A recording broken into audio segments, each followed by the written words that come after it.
Mendukung, yang paling mendukung sih mama mertuaku. Dia mendukung banget. Ya, jadi suatu hari itu mertuaku tanya, kok dianggurin aja, cobalah dibuat apakah. Jadi habis dari situ ya baru tergerak kan, ayo cobalah belajar nih, bikin-bikin buket nih.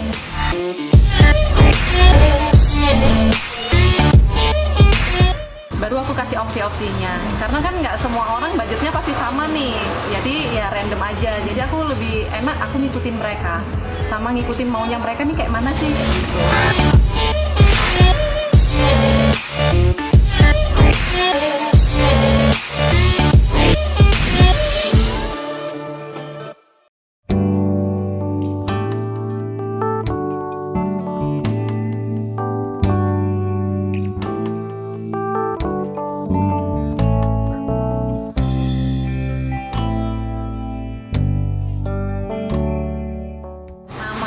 Loviana, biasa tuh dipanggil Lovi sih.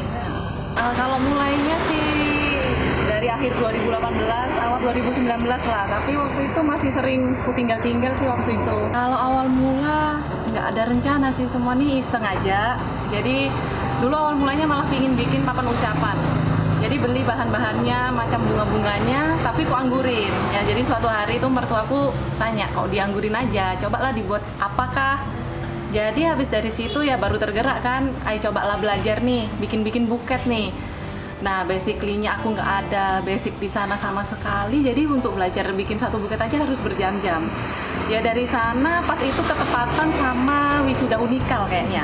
Jadi udah bisa bikin satu, aku coba lagi. Jadi waktu itu akhirnya aku coba jual, coba promosiin, kok tepat sama wisudaan itu kok banyak yang order nih. Jadi dari sana sih mulanya, jadi ketagihan kan akhirnya. Jadi ya mulailah cari referensi, bikin apa ya lagi gitu sih.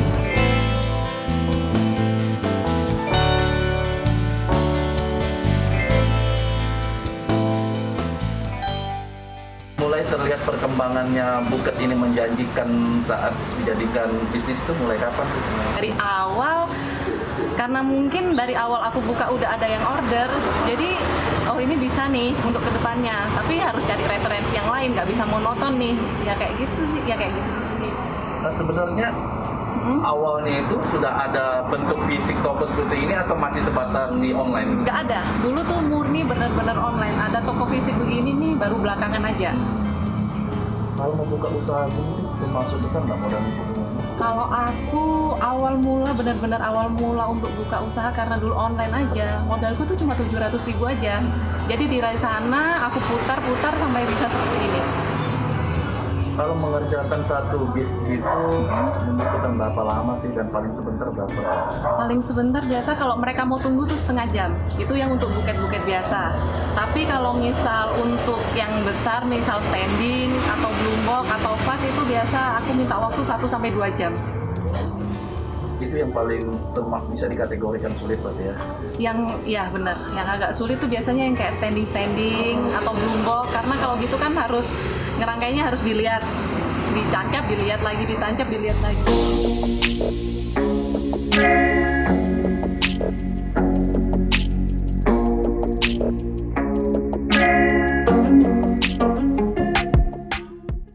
Yang ada di sini nih hampers untuk lebaran, yang untuk EID ini bisa diisi. Kalau ini sih biasanya udah per paket ya, isinya udah ada seperti ini, ada sajadah juga. Ini modelnya ada banyak. Kalau yang ini biasanya akrilik nih, by custom aja sih. Mereka biasanya sukanya pakai piring-piring pecah belah. Biasa mereka kayak gitu. Ini pun begitu. Yang ini tuh juga biasanya selain mereka buat seserahan tuh biasanya kalau untuk hampers mereka isi untuk pecah-pecah belah, atau biasanya kalau untuk lebaran contohnya bisa dikasih masuk kayak sajadah. Gitu-gitu. Selama menjalani bisnis ini kan mulai tahun 2018. Benar. Pernah nggak dapat pelanggan yang unik gitu loh? Contohnya masih buketnya itu masih dari awal tuh masih disimpan sampai sekarang gitu lah. Tipsnya lah. Kalau unik sepertinya sih ada sih. Kalau beberapa pelanggan misalnya dapat buket pasti disimpan. Nanti ada aku pernah nih dapat buket dari Lovelure nih. Gitu sih. Kalau menggunakan jasa dari Lovelure ini sebenarnya apa sih kelebihannya yang ditawarkan? Kelebihannya ya, apa ya?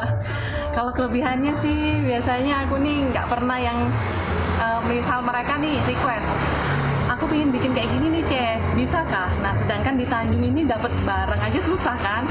Kalau selama aku bisa bikinin, selama aku bisa dapetin barangnya pasti aku bikinin. Sama untuk mungkin price ya, aku nggak pernah matok mereka untuk ikut price tuh. Jadi pasti aku tanya, kamu mau budget berapa? Nah mereka jawab, aku mau budget sekian lah Ceh.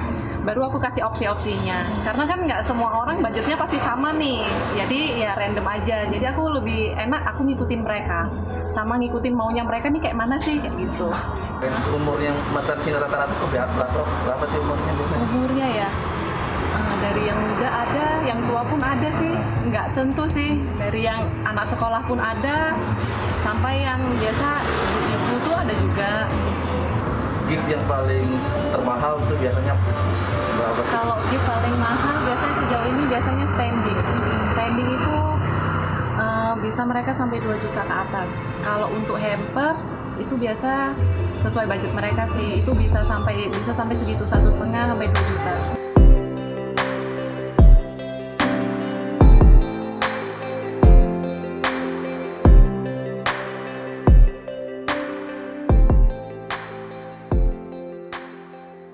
Kalau duka ya mungkin karena aku udah berkeluarga, kalau aku lembur harus nyampingin keluarga. Karena ya tuntutan kan harus aku selesaikan. Jadi kalau misal ada event tertentu biasanya barengan. Misalnya Idul Fitri pasti lembur nih sampai jam 1 sampai jam 1. Ya pasti keluarga harus disampingin dulu. Itu aja sih. Untuk bersaing dari gift ini sendiri di Tongseller gimana sih? Jadi aku lebih fokus sama gimana aku bikin punya aku nih bagus daripada aku lihat orang kayak gitu. Kalau aku sih jarang kayak ya yang pasti aku harus lihat barangku ini gimana sih biar bisa nggak bosenin. Jadi aku harus cepat cari referensi lain aja. Soalnya orang kalau misal buket aja nih pasti bosen, suatu saat pasti bosen kan, modelnya kok gitu-gitu aja. Ya kita harus cari lah model lain apa sih yang sekarang lagi tren atau apa sih yang nggak ada yang belum pernah dibuat. Momen-momen tertentu kapan sih biasanya orderan itu paling banyak sebenarnya? Orderan kalau yang paling banyak biasanya Idul Fitri. Tapi kalau ulang tahun biasa kan kalau misal ulang tahun ini misal ada pejabat ulang tahun ini pasti barengan yang ngasih. Ya itu pasti itu huru-hara juga sih, bikinnya harus cepat-cepat karena kadang ada yang mesen hari itu juga minta kirimnya hari itu juga kayak gitu. Nah, ini kalau kita berbicara soal jasa ataupun bisnis lainnya, kita nggak terlepas dari pelayanan gitu. Nah, kalau pelayanan menanggapi sendiri bagaimana sih pentingnya pelayanan itu dalam suatu bisnis? Penting banget karena orang kalau dari pengalamanku sih orang pasti cari kita karena pelayanan kita sih. Kalau kita judeki orang, judesi orang itu udah cerewet, kita balas cerewet, pasti kapok dong. Karena kalau usaha, apalagi aku bergerak di bidang usaha jasa, ya pasti harus pelayanan harus nomor 1. Karena usaha seperti ini kan pasti mereka promosinya dari mulut ke mulut. Ya pelayanan paling penting menurutku. Nge-treat orang itu hal yang paling penting menurutku. Relasi sama orang itu penting banget sih. Pernah nggak selama menjalani bisnis ini mendapat komplain gitu?